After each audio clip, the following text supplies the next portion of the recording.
Welcome to Dreamers to Doers. I'm Samir Desai, founder Seagull Advertising, and today we are at this lovely location, vibrant energy, positive energy of Repos.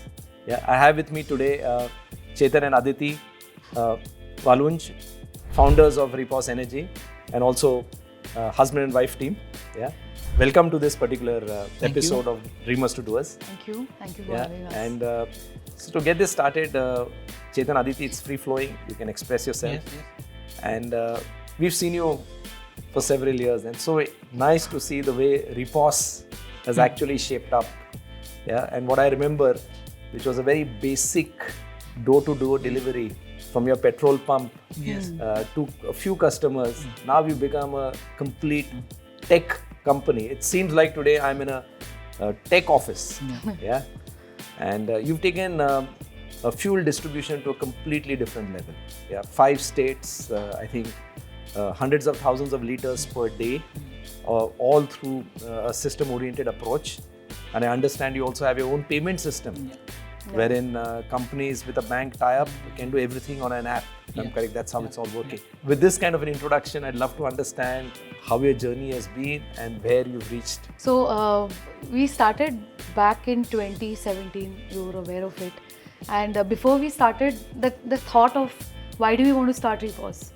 So when we both got married, one of the first thing that came to our mind, shaadi ho gaya hai. And if we are coming together, we should come together for a larger purpose. Kuch to karna chahiye. And that's where we thought, let's solve a global problem. Okay. हमारे पास global problem था ही नहीं. I was 24, he was 27. And like, what global problem? And that's where one fine day, Chetan's family businesses, petrol pumps, construction and hotels also. तीनों में बिल्कुल interest नहीं था हमको. So that is where the idea of Repos, where at the petrol pump, we used to deliver fuel to nearby industries in tanker and all. I see. So वो operations हम तभी भी we used to coordinate. And there was a cut down of, there was no electricity in Pune. And Chetan and me was just handling calls. अरे fuel भेजो, tanker भेजो, driver कहाँ है? I'm still waiting. And I used to call the driver. Driver was like, अरे madam पहुँच रहा हूँ. And I used to call the manager. बोलो driver ही नहीं आया है. All of this chaos in coordinating just for fuel delivery. Correct. We got a parcel received, got a knock on the door, and there was an Amazon parcel that came. And Chetan had my phone, and all the notifications started coming that parcel was delivered, it was delivered. And he just looked at me and he's like, can we deliver fuel like that? I was like, why do you want to deliver diesel like that? You're mad or what? And that was the first eureka moment where, he said, nee, let me go through it. And that's where next day he said, 85% diesel, pata hai kya, where it's used? I said, no. He said, it's used in B2B.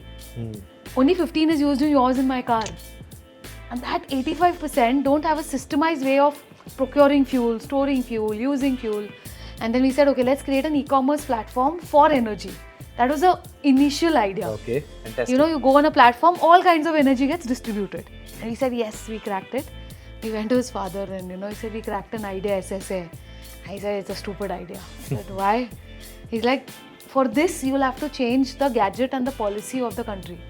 Because in India, you cannot take fuel outside the petrol pump and sell it at customer side. Like, you can't take it. So I said, ठीक है, what to do? I was 24, 25, like, gadget pass करना है. पहली बार gadget word सुना है. Like, it means, there's a policy, there's a motion that gets passed in Lok Sabha, Rajya Sabha, and petroleum minister को मिलना है. And नहीं, mad over, because for my petrol pump, it took me a year to get a license for a petrol pump. You're talking about changing India's policy. Okay. So we just both looked at each other. He said, ठीक है, जाते हैं ना. That's how journey started. I remember, when we also met, ये सब तो नहीं हुआ था policy. But that's how the journey started, right from standing outside Petroleum Minister's house to sending him letters to, barging in a meeting, telling him, sir, idea आया है fuels distribute करने का. And he was angrily looking. God's grace, all actions and everything, in 2 years, the whole policy of delivering fuel at doorstep got passed. So what you're really saying, Aditi, is that delivering fuel at doorstep earlier, though 85% of India's industry or apartments or buildings were getting fuel at the doorstep or construction sites, that was all illegal? So it was not illegal. There was a grey area. It was not legal either. It was not specified. Because see, when the petroleum rules got formed, we never anticipated that there will be DG sets. There will be such a large infrastructure activity happening in the country. Everyone thought if the fuel has to be procured, it has to be a fuel station. But the equipment or infrastructure, when they cannot walk on themselves, there has to be a mechanism which should come and deliver it to the site where it is required. And that's where we bridged the complete gap. Bridged the gap. Fantastic. I also remember at that time we were discussing that many of the petrol pump associations were also against because they felt they had fear of business loss or whatever.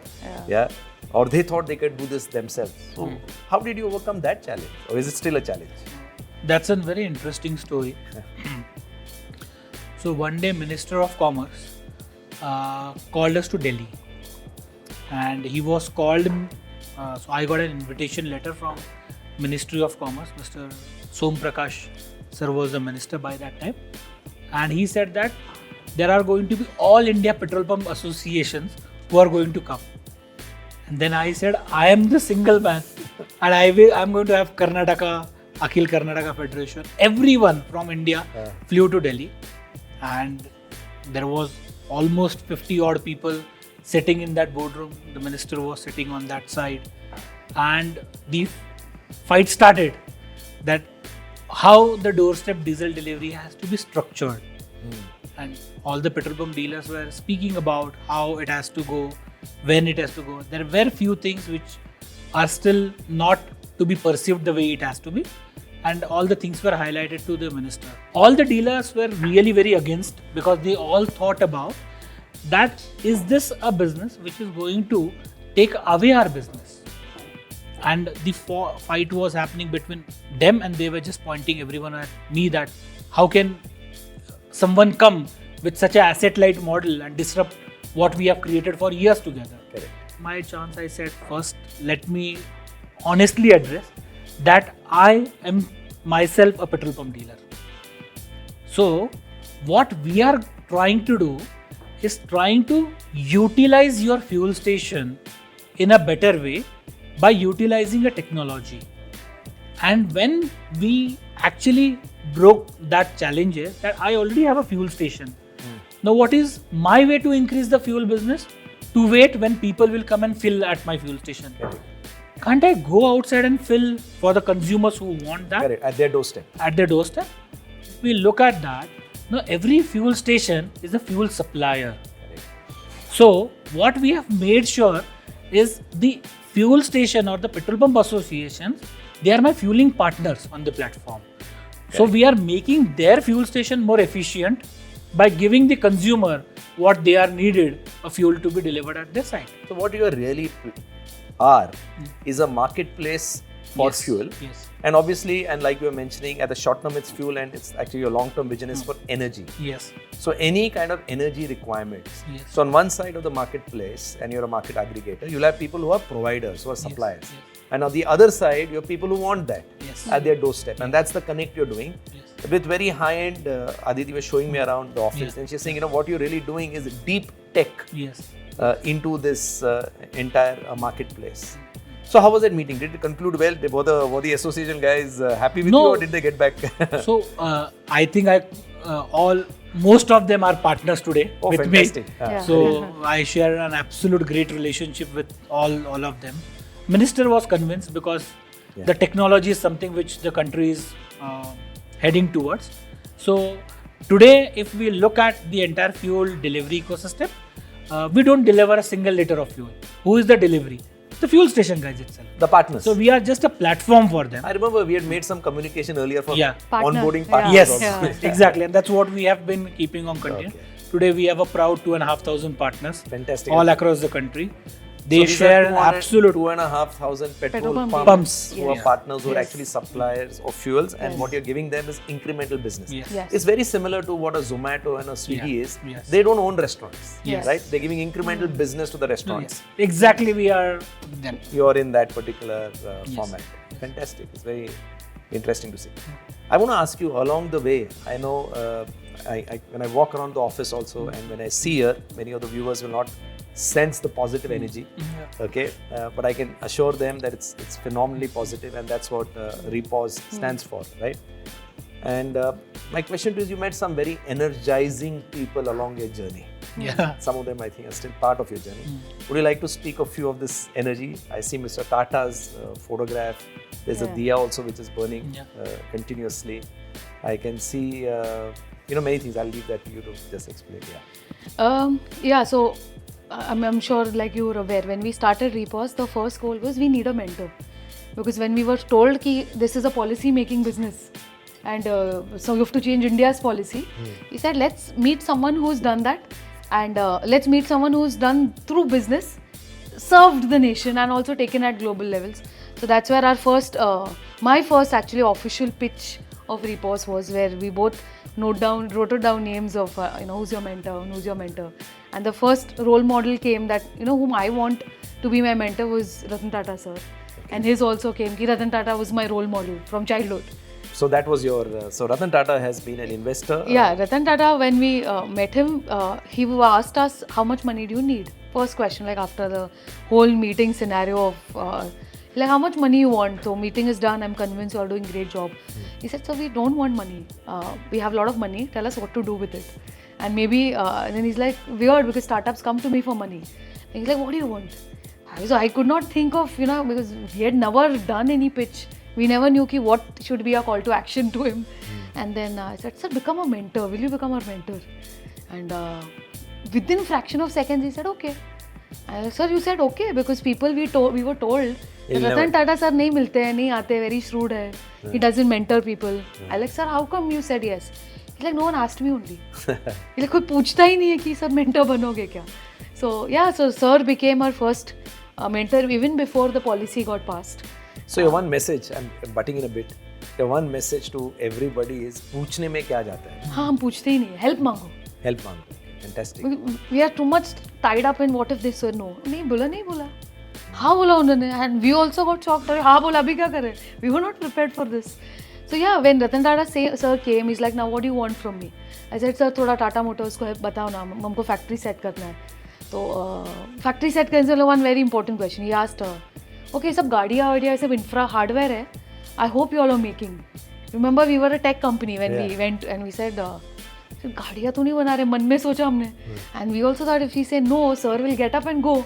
So we kind of just both synced and we said, yes sir, we're making, we have a factory. And then he said, okay, great, then I'll send the Tata Motors team to your factory.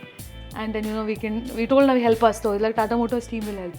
So yeah, we never planned to make a factory. We can say we have one of the largest factories of the world for fueling infrastructure. Fantastic. That's at Chakan, right? That's at Chakan, yeah. And that is creating the entire future of fueling tech. Lovely. Then our sir happened to us, all the ministry connects. We come from political backgrounds, but wrote to the Prime Minister, wrote to the Petroleum Minister, wrote to Ministry of Commerce. We got replies. We wrote letters. So Ministry of Petroleum ko samjhaya. That's how the entire thing came. On a journey we met, because of sir, a lot of people. Sir said, no, let me invest. But how, what? And the policy had not even come. Correct, okay. So he said, let me put in the money so that people will know that this company is worth. That was his vision. Fantastic. What we learned from him was how to conduct the business. Because we had no background, we don't have MBA degrees. So our first official crash course was with him. We met so many people from the ministry. And Chetan was from day one very adamant, we will not create a competition in this industry. We will complement whatever infrastructure is there in the industry. Excellent. Collaborative. Because without collaboration, you can't sustain. They would have kind of There's a lot of muscle power there. Yeah. So that happened when we won the National Startup Award. So got a chance, on that was COVID time. So with interaction with the Prime Minister, where he made sure that startups like us are necessary, because we getting an award for that innovation was one of the golden moment for us. Absolutely. Then they shortlisted us. Okay, now we got to meet the President of India, because President wanted to interact with especially women founders-led company who are creating an impact in the industry, and we were top 25 who were selected.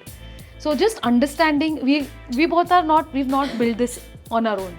Like we say, you've played an integral part in building Repos too. We always say that, because all the people whom we met, we've picked up all the best from them. Excellent. And we're like, okay, fine, this person's so superb, so let's create. So yeah, I mean, that has represented India at US, at global levels. So that was one of our platforms where we got a chance to make sure that Indian innovations is showcased at a global level. And yeah, I mean, I can't recollect all of them. We met Sadhguru from understanding from a point of view, okay, how to conduct your life when you're conducting a business. So all of these things put together Have been a lovely. is Repos. So Repos is made of all the people who we met from the last 8 That's years. very kind of you, and I think that's how you've been, Aditi, as a person. Chetan, of course, always speaks less. But I think one of the things that I picked up from you, I was speaking to Avni, who was asking me, tell me about you. So I said, I think one thing about her is gratitude. And you start, I think, your day by giving gratitude. Yeah. And you also start your day with intention, right? And that's what you take you through. So fantastic. I'm going to come towards the end, and I want to ask you is, there are many people like you, if you rewind back 10 years ago, roughly 10 years since you've been in business. And when they look at this particular conversation that we are having, what is it that you would like to tell them? It could be your learnings, could be inspiration, anything that you'd like to say. It really is cool to talk about a tech company or a tech startup. But first we need to go and understand, is there a problem which we are trying to solve? If there is no problem, the business cannot be big. So most of the people who start working because they are very passionate about something. So being passionate about what you are passionate will help you till certain period. But till you don't fall in love with the problem, you always talk about the solution, things are not going to happen. Because problem is something which you will always make your hands dirty in. That's when you will start finding, oh, this solution which is supposed to be created, you need to actually start working. So Chetan, I would slightly come a little bit in. Like you said, you are not an MBA and you got mentors. Yeah. You had phenomenal mentorship which helped you. You're not tech guys either, right? No. Yeah. No And you background. speak about deep tech. Yeah. And then you got some amazing people. You've got a R&D room. You're doing some stuff. Yeah.